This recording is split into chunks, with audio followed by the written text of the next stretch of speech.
जी खजूर। खजूर नहीं हुजूर कहिए महाराज। अब सो के जग रहे हो तो?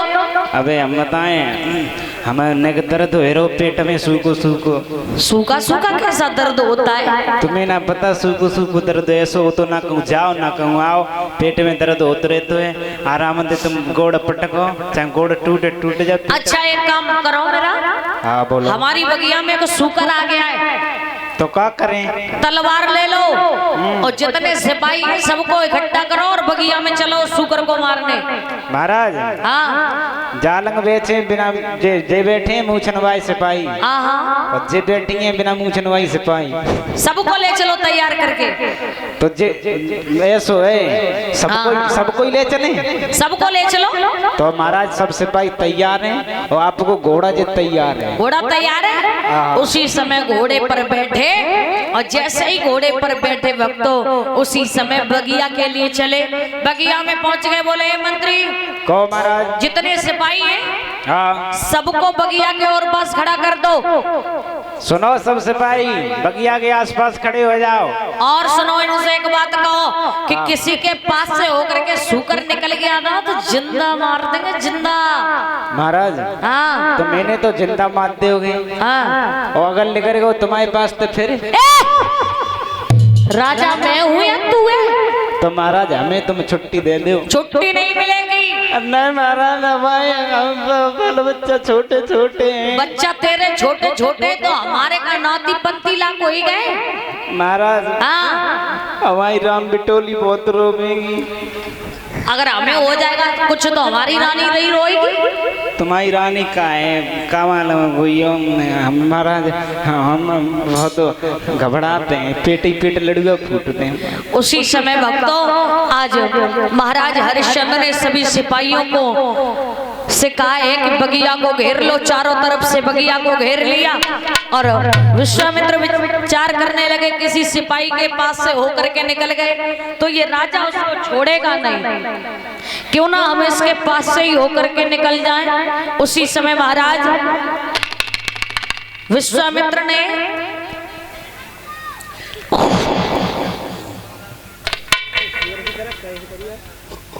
उसी समय भक्तों विश्वामित्र ने छलांग लगाई और हरिश्चंद्र के पास से होकर के निकल गए। हरिश्चंद्र घोड़े पर सवार हुए और तलवार को हाथ में लिया, सूकर का पीछा करने लगे। विश्वामित्र ने सूकर का रूप छोड़ा, एक संत का रूप बना लिया और नारायण नारायण करने लगे। और जैसे ही देखा रास्ते में एक संत बैठे हुए, बाबा जी सीताराम। खुश रहो, आनंद करो, मौज करो। मौज तो कर ही रहे हैं बाबा जी। हाँ और एक बात बताओ, तुम यहाँ पर कितनी देर से भजन कर रहे हो? बस अभी थोड़ी समय बहुए में। अच्छा हाँ। इस रास्ते से तुमने किसी सूकर को जाता हुआ देखा? सूकर तो ना देखो, पहले एक बात बताओ हमें। क्या? तुम हो कौन? हम महाराज हरिश्चंद्र हैं। ओ माय गॉड, आप ही हो हरिश्चंद्र? जी हम ही हैं हरिश्चंद्र। अच्छा, तो हमने तो आपको बहुत नाम सुनो है और नाम तो हमारा है तो सुनोगे। देखो हम बड़ी आस करके आए रहे थे तुम्हारे पास में ही। अच्छा एक हमारी बिटिया है छोटी सी। अच्छा अब्बा शादी लायक है गई है। अच्छा तो हमने सोची है कि बाकी हाथ पीले पीले कर दें। अच्छा तासे हम तुम्हारे पास आए रहे थे धन मांगवे। अच्छा। और तुम तो दानधारी हो तो हमें कछु धन चाहिए। धन जरूर देंगे बाबा जी, हम जो तुम मांगोगे ना वो मैं जरूर दूंगा, लेकिन यहाँ नहीं, हमारे महलों में जाकर के चलो। देखो तुम्हारे पास कुछ तो होगा, यहाँ पर पहले थोड़ा संकल्प कर दो। संकल्प के लिए बाबा जी हमारे पास कुछ भी नहीं है, कुंजी और लगाम है। तो बस इसी का ही संकल्प कर दो। उसी समय कुंजी और लगाम का संकल्प किया और बाबा जी को लेकर के महलों में पहुंच गए। बोले उच्च स्थान पर बिठाया और कहा बाबा जी अब बताओ तुम्हें क्या चाहिए? विश्वामित्र बोले हमें चाहिए 60 भार सोना। महाराज हरिश्चंद्र ने मंत्री को आदेश दिया, मंत्री जाओ और 60 भार सोना खजांची से लेकर के आओ। जैसे ही आदेश दिया कि राजा ने अपने मंत्री को आज्ञा दी सोना लाने की, और तब विश्वामित्र ने समझ लिया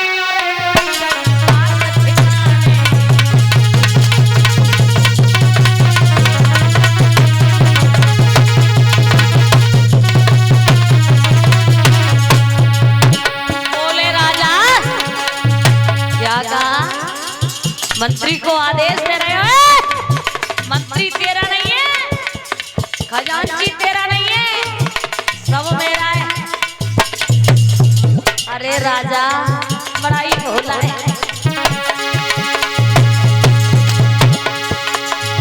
राजा ने अपने मंत्री को आज्ञा दी ओ तब विश्वामित्र ने समझा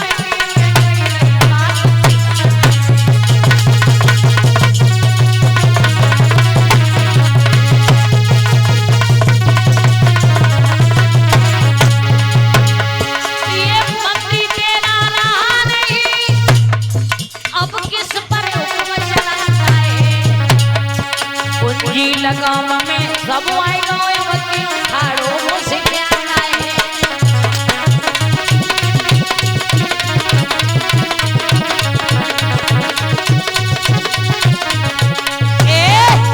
बोले राजा ये मंत्री तेरा नहीं है, ये खजांची तेरा नहीं है, कुछ भी तेरा नहीं है।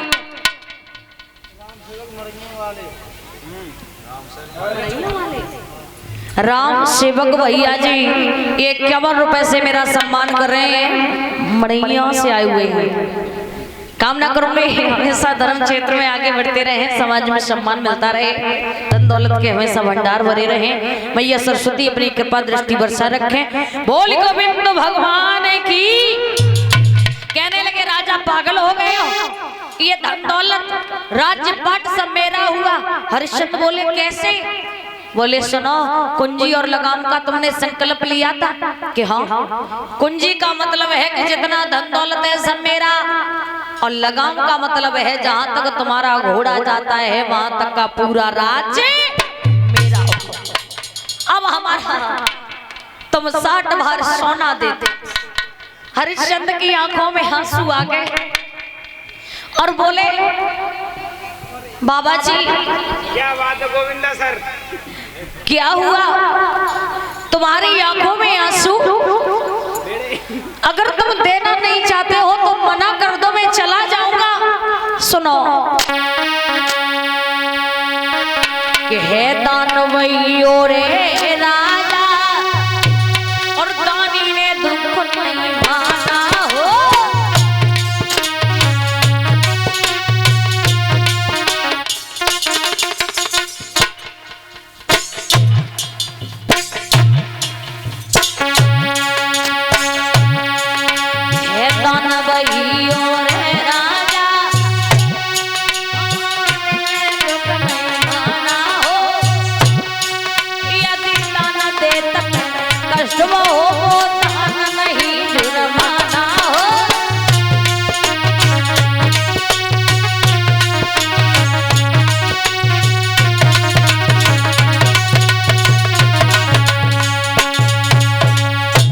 विश्वामित्र के राजा, दान वो होता है दान करते समय हमारा जो दिल है मन है वो खुश हो जाए, और अगर तुमने दान दे दिया और तुम्हें चिंता हो गई, कष्ट हो गया, तो समझ लो वो दान नहीं जुर्माना हो जाता है।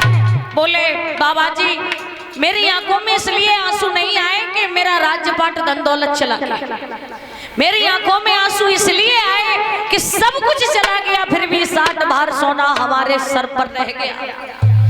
अब मैं 60 भार सोना कैसे दूंगा?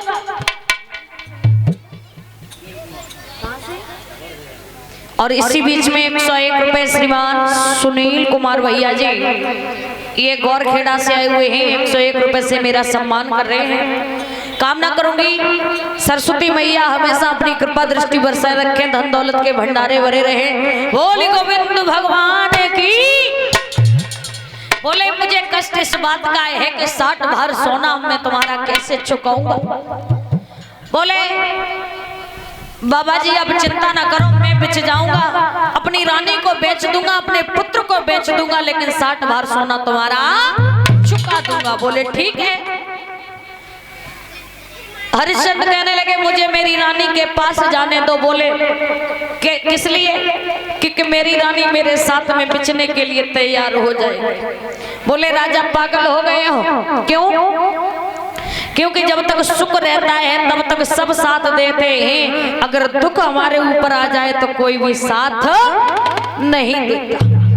बोले बाबा जी मेरी रानी ऐसी नहीं है, मेरी रानी मुझसे बहुत प्रेम करती है और मैं जैसा कहूँगा मेरी रानी वैसा ही करेगी, इसलिए मुझे जाने दो। बोले ठीक है चले जाओ। उसी समय महाराज हरिश्चंद्र अपनी रानी के पास गए, उदास चेहरा देखा। बोली पिया क्या हुआ, आपका चेहरा इतना उदास, क्या बात है?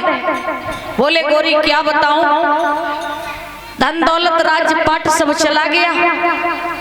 बोले राजपाट सब चला गया कि हाँ,